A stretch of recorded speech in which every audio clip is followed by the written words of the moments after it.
O texto da nossa meditação, que antecede a ceia, está no livro de Salmos, capítulo 37, verso 21.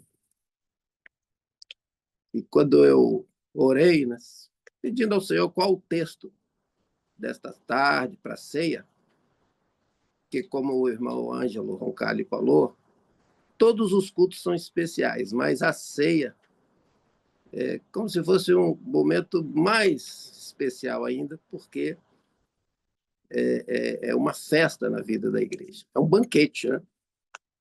É como se nós estivéssemos aqui comemorando alguma coisa, festejando alguma coisa.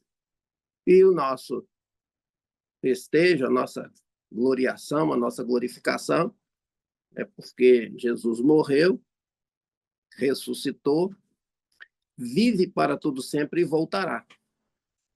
Então, essa é a vida, né? Essa é a vida que nos conduz.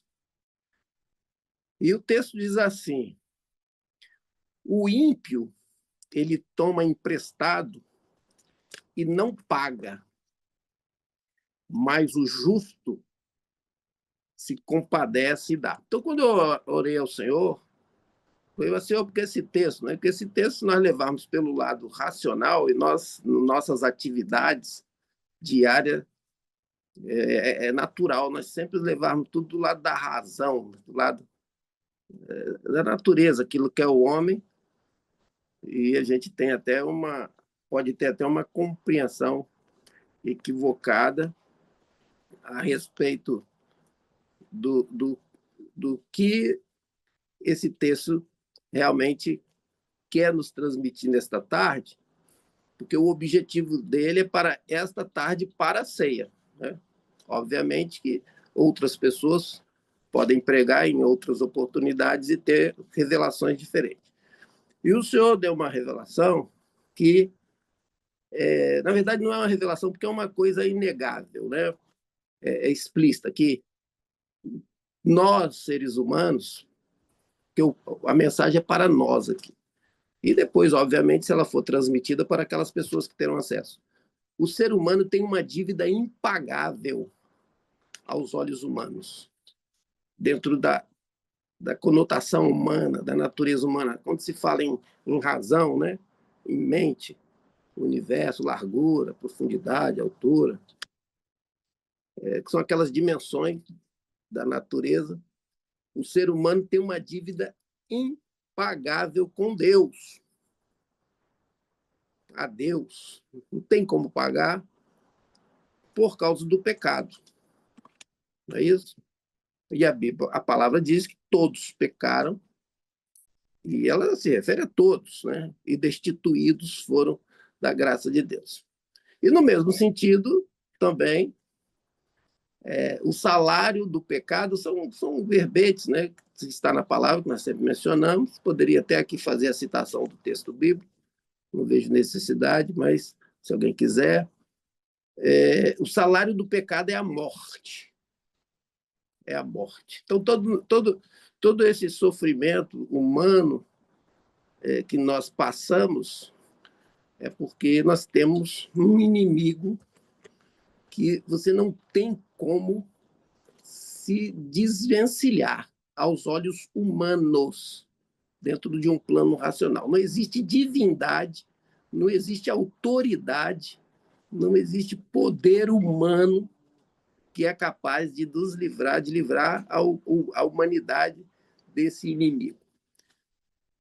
Então, nesta tarde, o Senhor quer nos dar uma bênção durante a ceia, especial também, de que nós possamos sair desta tarde, deste culto, sentindo que nós somos muito ricos. Nós somos ricos. Não dá nem para expressar a riqueza aos olhos humanos, mas quem possui o Espírito Santo de Deus pode tentar um pouco dimensionar como a igreja, como quem aceita Jesus como Salvador e de coração sincero procura servi-lo e crer que ele é o Salvador e que ele voltará para buscar a sua igreja, e que ele tem um caminho, né? O caminho, o melhor caminho, a melhor proposta, a melhor oportunidade, consegue compreender a excelência da profundidade do que é o amor de Deus, o poder de Deus. Então, vamos já deixar como base aqui, e é pela fé que eu estou falando, e os irmãos também estão comigo na mesma fé, no mesmo Deus, no mesmo Espírito. Esta tarde nós vamos ficar mais ricos. Nós vamos sair desse culto mais rico. Aí, quem ainda não tem esse sentimento, vai ter, em nome de Jesus Cristo. Nesse sentido, então, o texto aqui, quando fala de ímpio e justo, nós não podemos olhar adjetivamente. Porque se você olhar pelo aspecto, né, como adjetivo, ele pode até ferir, machucar, não é verdade? Principalmente aqui quando você fala de ímpio, quando você fala aqui de justo, quando você fala de dívida, então, aqui, né? E a palavra de Deus, ela não é para ferir, ela é para curar. Eu me lembro uma vez que eu preguei na igreja, e depois uma pessoa me procurou e falou: o senhor pregou direcionado à minha vida, hein? O senhor me conhece? O senhor não sabe quem sou eu? O senhor está de implicância comigo? O senhor falou muitas indiretas. Aí eu clamei e falei: não, irmão, não falei indireta, não, eu falei direta. Eu falei direto, entendeu? Primeiro que eu não te conheço, você mesmo disse, e a palavra de Deus não é indireta, ela é direta. Só que a palavra de Deus, ela penetra. Ela é como uma espada de dois gumes, e ela penetra até a alma, e ela é capaz de discernir os pensamentos, as emoções e os sentimentos humanos. Então, quando se fala aqui de ímpio justo, aqui, de dívida, nós vamos ver sempre no aspecto substantivo, nós vamos ver no aspecto da substância, e não da qualidade. Então, a palavra assim, o ímpio, ele toma emprestado e ele não paga. Que todo ser humano, ele é devedor, todo ser humano, né? Em qualquer lugar. E quando você fala, o justo se compadece e dá, você não pode adjetivar, por quê? Porque a própria Bíblia, a própria palavra de Deus, no livro de Eclesiastes, que é chamado livro da sabedoria, né? Ou da igreja ali, diz que, na verdade, não há homem justo sobre a terra. Não há quem faça o bem e nunca peque. Olha só que interessante. Não há. Por isso que nós vamos ver na história que Deus nunca levantou homens perfeitos. Nós nunca vamos ver homens perfeitos. Mulheres perfeitas, é isso? Jovens perfeitos. Mas nós vamos ver que Deus observava era a sinceridade do coração. O coração puro. E a palavra chega a dizer que Deus não resiste a um coração contrito, a um coração tristonho, a um coração carente, a um coração necessitado. E a mão do Senhor está sempre estendida para que possa salvar. Então, há um contraste aqui entre ímpio e justo, por quê? Porque fala da maldição e da bênção. Não tem outro caminho, irmãos. Ou é a maldição ou é a bênção. Não há outra saída. Ou é mentira ou é verdade. Ou é a guerra ou é a paz. Né? Nós estamos agora orando, nós queremos viver em paz, que a Bíblia diz, né? Que nós devemos orar pelas nossas autoridades para que nós possamos ter uma vida pia, plena e viver em paz. Mas paz não gera paz. Paz é paz. Agora, a violência, a guerra, ela gera violência. Então, por isso que aqui, esse texto aqui, quando ele diz o ímpio toma emprestado, ele está falando do inimigo, do homem. né? Você só pega emprestado alguma coisa quando você não tem.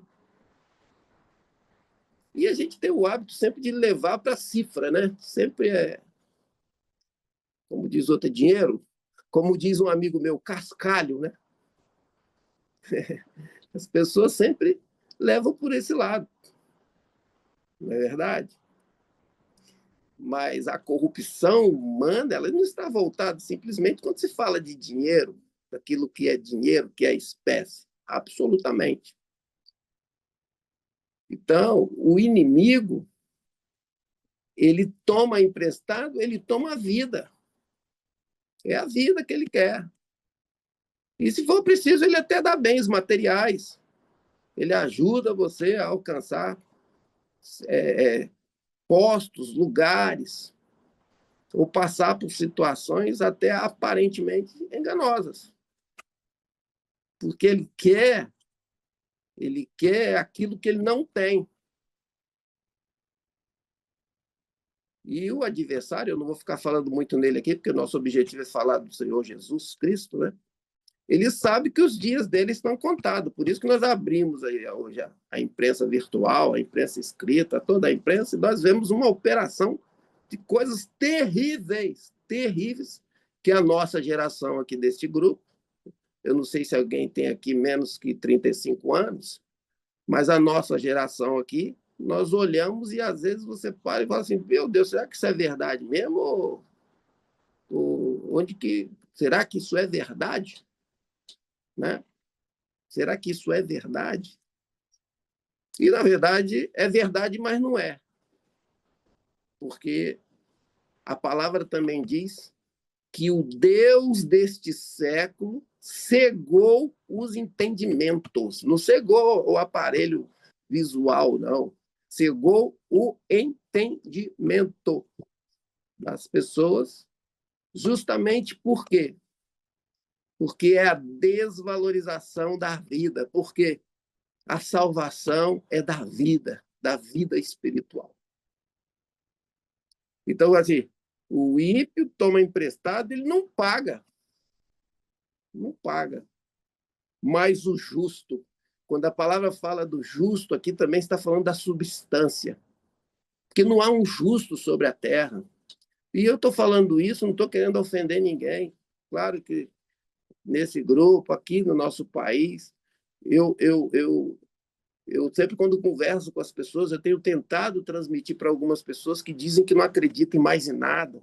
Eu não acredito mais em nada, eu não acredito mais em ninguém, eu não acredito na justiça, eu não acredito, não sei se vocês têm ouvido isso também. Eu falo, não, não, cheio, temos que acreditar sim, nós temos pessoas boas, nós temos pessoas confiáveis, até que prove o contrário, existem sim pessoas confiáveis.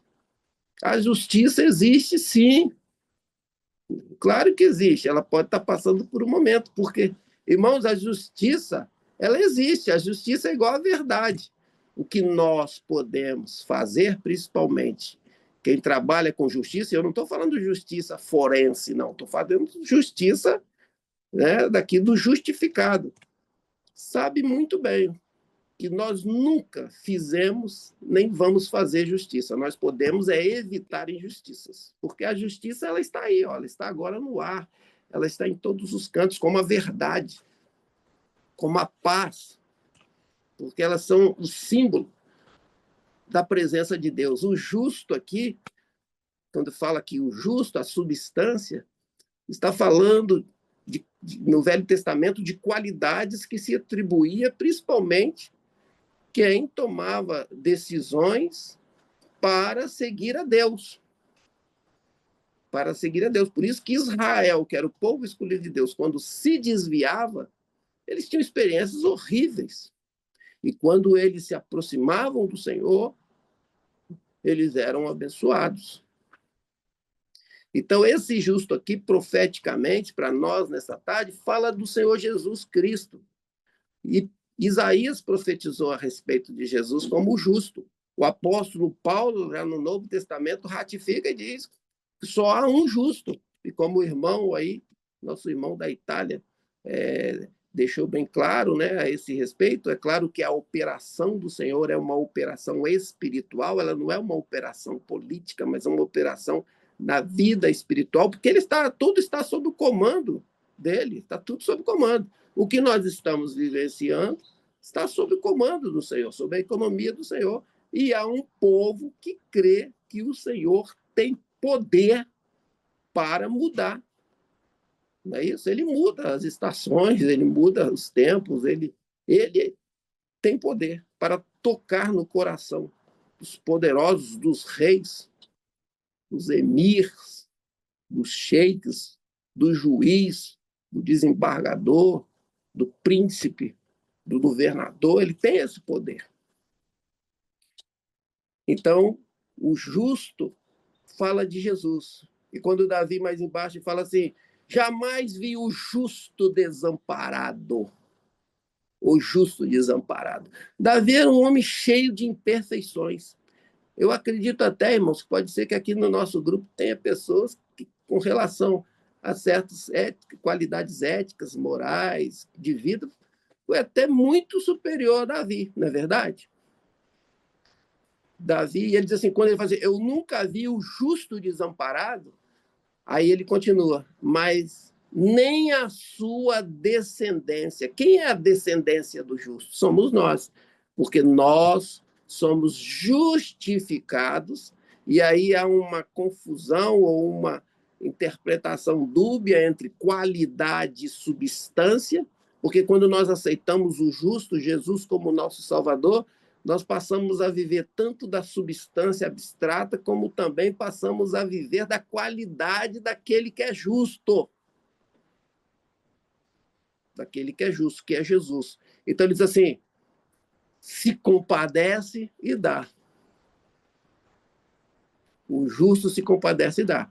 Então, encerrando a mensagem para os nossos corações, para encher aí o nosso tesouro, o nosso cofre espiritual, o nosso coração, né?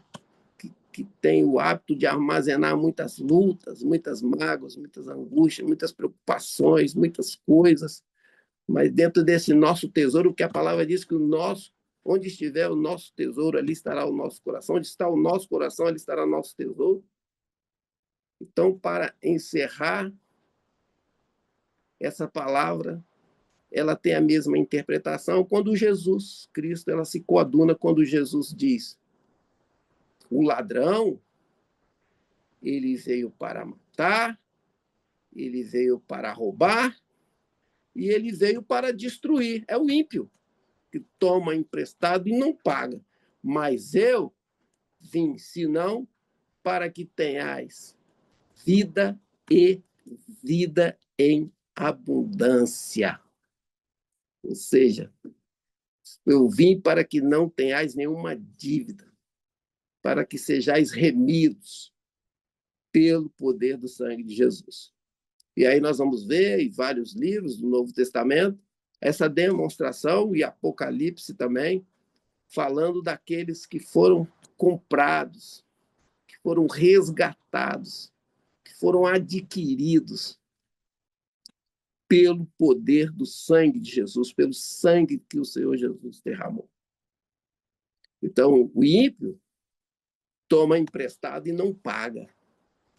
E louvado seja o nome do Senhor, porque nós não temos nenhum vínculo com o adversário.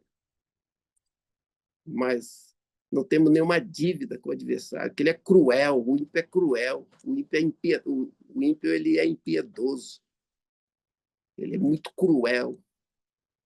E ele é cruel, não importa a idade, não importa a condição, mas o justo, o Senhor Jesus Cristo, ele se compadece e nos dá a vida eterna. Então, essa tarde é tarde de festa, é tarde de alegria, porque quando nós participarmos do banquete, nos alimentarmos desse alimento maravilhoso, que tem também uma conotação espiritual, que é o pão, a palavra, o sangue, que é o Espírito Santo, nós sairemos daqui mais ricos, mais poderosos, mais fortalecidos para vencer o mal, as hóstias malignas que têm perseguido as nossas vidas, os nossos lares, os nossos amigos, os nossos próximos, o nosso país.